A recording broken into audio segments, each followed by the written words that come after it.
बालेश्वर जिले में बन्या स्थिति समीक्षा पर उद्वेगजनक अच्छी बोली मुख्यमंत्री। बन्यांचल परिदर्शन पर मुख्यमंत्री मोहन माझी यही सूचना देते। उपर मुंडरे प्रबल वर्षा जो तीन नदी में जलस्तर बढ़ी। बालेश्वर जिलार 6टी ब्लॉक 8000 हेक्टर जमी जलमग्न होती। 3टी ब्लॉक 35टी ग्राम पंचायत बेसी प्रभावित होती। तलिया अंचल 2000 लोक सुरक्षित स्थानांतर कर बन्या आश्रयस्थल में रखाई रंधा खाद्य दि जाउछि। उद्धार कार्य में 8टी अग्निशम 3टी ओड्राफ और गोटे एनडीआरएफ टीम मुतयन कर सुवर्णरेखा नदी में बन्या नियंत्रण पर सरकार पदक्षेप नेउछंती। स्थायी प्रतिकार पर रोड मैप करने को एआईसी को कहुई। एआईसी रिपोर्ट मिलवा पर एने पदक्षेप नियाजिबो। पूर्णिमा जोगु पानी छाड़ुनी आउ दिनक पर स्थिति स्वाभाविक हेबो बोली आशा करिसेंती मुख्यमंत्री मोहन माझी।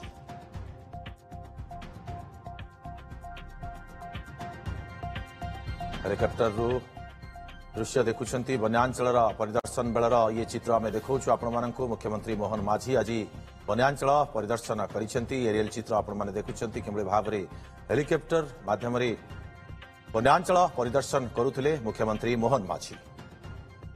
2-3 दिन पूर्व जो वर्षा आसला एवं प्रबल वर्षा हवा कारण बालेश्वर जिलार एवं बालेश्वर जिलार जो उपर मुंडा अच्छी जो गुड़िक आपंकर मयूरभंज जिला किछि झारखंड अंचल एवं आउ किछि मध्य पश्चिम बंग अंचल उपर मुंडारू प्रबल वर्षा हवा कारण बालेश्वर वर्षा जोर हवा कारण जो बन्या आसी ये बन्या परिस्थिति वर्तमान सुधा उद्वेगजनक अवस्था अच्छी।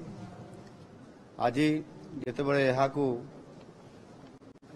आकाश मार्गरू हेलिकॉप्टर निरीक्षण करागला मु निजे ताकू देखिली से एक्चुअली एबे भी बड़ जटिल अवस्था अच्छी। से विशेष करिकी सर्वमोट जो अफेक्टेड एरिया हिसाब से वर्तमान भी पानी अच्छी क्षतिग्रस्त होबार बेसी आशंका अच्छी।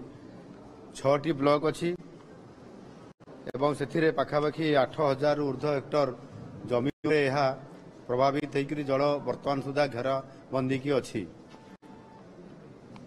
जेहेतु आज पूर्णिमा मध्य एवं जुआर मध्य समुद्र आड़ू आथिबा कारण ये जल निष्कासित होबारे वर्तमान विलंबित होउछि।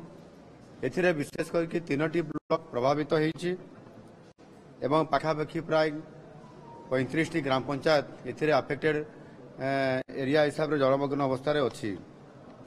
एवं विशेष करके जो गुड़िक नदीर तलमुंडा अच्छी एवं जोठी पानी पशि जाइछि से ग्राम गुड़िकरे सेमानंकु आम जिला प्रशासन तरफरु 2000 लोकंकु स्थानांतर करा जाइछि सुरक्षित आश्रय स्थल को एवं सेमानंकु आवश्यक रंधा खाद्य सहित तांकर जहाँ जिनस दरकार अच्छी ताकू मध्य जोगे दिया जाउछि। एवं जो गाँ गुड़िक संपूर्ण विच्छिन्न हो जाइछि सेथिरे उद्धार कार्य पई 8टी अग्निशम दल 3टी ओड्राफ टीम एवं 1टी एनडीआरएफ टीम एथिरे नियोजित अछंती।